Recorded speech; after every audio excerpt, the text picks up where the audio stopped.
हाय good evening everyone. So जैसा कि मैंने आप लोगों से अपने पहले के वीडियोस में वादा किया था, आई विल बी डिस्कसिंग कि डायलिसिस शुरू होने में एंड किडनी खराब होने में जो बीच का जो फासला होता है, जो बीच के महीने होते हैं और जो टाइम हमको मिलता है, उसमें क्या डाइटरी मॉडिफिकेशंस, क्या लाइफस्टाइल मॉडिफिकेशंस और डायलिसिस के लिए तैयारी कैसे करनी चाहिए, ये हम डिस्कस करने वाले हैं। So I am doctor Ashish and I am a practising nephrologist at IKDRC Ahmedabad and she is my colleague and friend.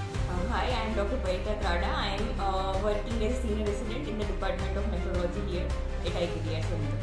So doctor परिता will be talking about diet में क्या क्या चेंजेस लाने चाहिए एंड मैं बताऊंगा कि डायलिसिस के लिए जो क्या तैयारी और करनी चाहिए। So please subscribe to my YouTube channel and follow me for more such updates and please watch this entire video to learn more about dialysis. Thank you very much.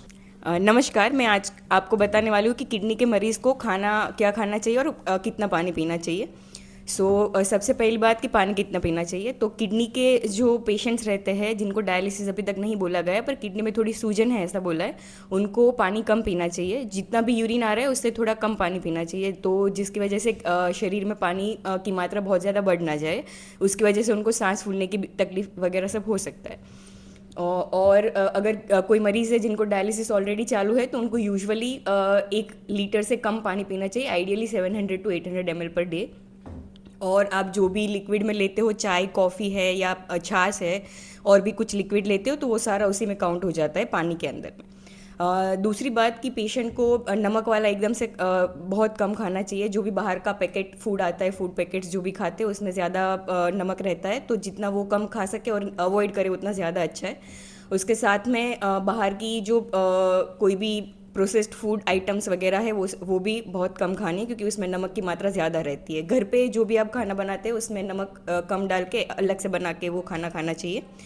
और जो किडनी के मरीज़ हैं उनको फ्रूट्स और vegetables में क्या क्या अवॉइड करना चाहिए और क्या खाना चाहिए। तो किडनी के मरीज़ की किडनी एज की अच्छी नहीं चल रही होती है, तो उसमें पोटेशियम की मात्रा ज़्यादा बढ़ जाती है शरीर में। तो हमें जो भी चीज़ों में पोटेशियम ज़्यादा रहते हैं वो वाली चीज़ें कम खानी चाहिए। लाइक कि कोई भी फ्रूट्स वगैरह है, नारियल पानी है, कोई भी और फ्रूट के जूसेस है वो सारे अवॉइड करने चाहिए। टमाटर अवॉइड करने चाहिए। कोई भी green leafy vegetables like spinach की ऐसा कुछ है वो भी अवॉइड करना चाहिए। उसके बाद में हमें कौन से फ्रूट खा सकते हैं, तो एक एप्पल अच्छे से खा सकते हैं, पपीता खा सकते हैं और ग्वावा यानी कि अमरूद खा सकते हैं। उसमें कोई वो नहीं है, पर वो भी थोड़े कम मात्रा में ही खाने चाहिए। फिर प्रोटीन इंटेक के बारे में सब पूछते हैं, तो प्रोटीन कितना खाना चाहिए किडनी के मरीज़ को। यूजुअली नॉर्मली 0.8 to 1 ग्राम पर kg पर डे के हिसाब से आप खा सकते हो। और plant based protein is better than animal based protein, तो आपको कोई भी प्लांट बेस्ड प्रोटीन का सोर्स है वो खा सकते हैं।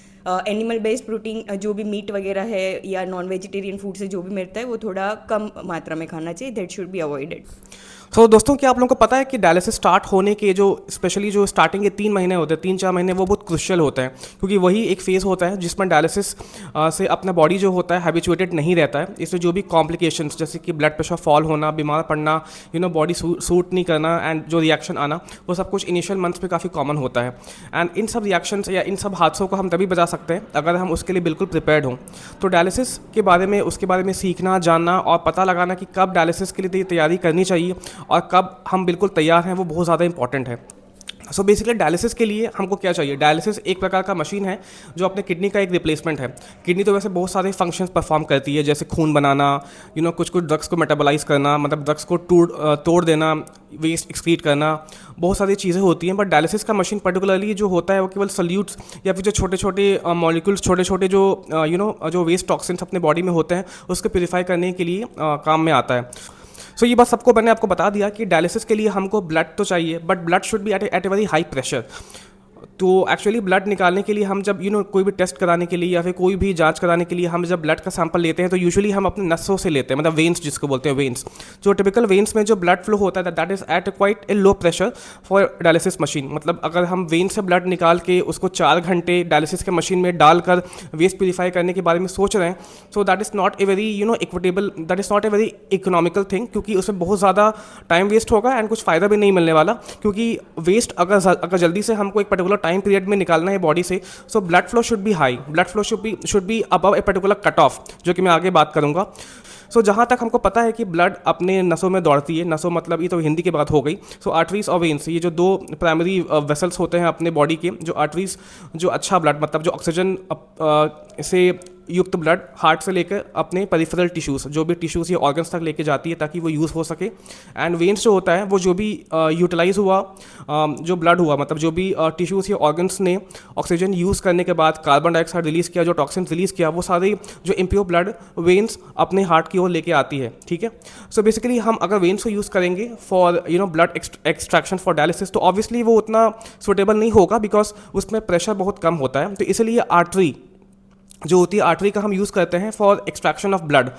सो बेसिकली आर्टरी का प्रेशर अगर हमको लेना है तो वो बहुत मुश्किल है, क्योंकि artery is a very rigid structure, a very elastic and rigid as compare to the veins. Rigid मतलब कि it's not possible to cannulate it, उसमें सुई डालना बहुत मुश्किल है क्योंकि उसका जो मस्कुलर वॉल, उसके वॉल्स जो काफ़ी मस्कुलर होते हैं और वेन्स के wall are not muscular, they are very compliant, तो उसको पंक्चर करना बहुत आसान होता है।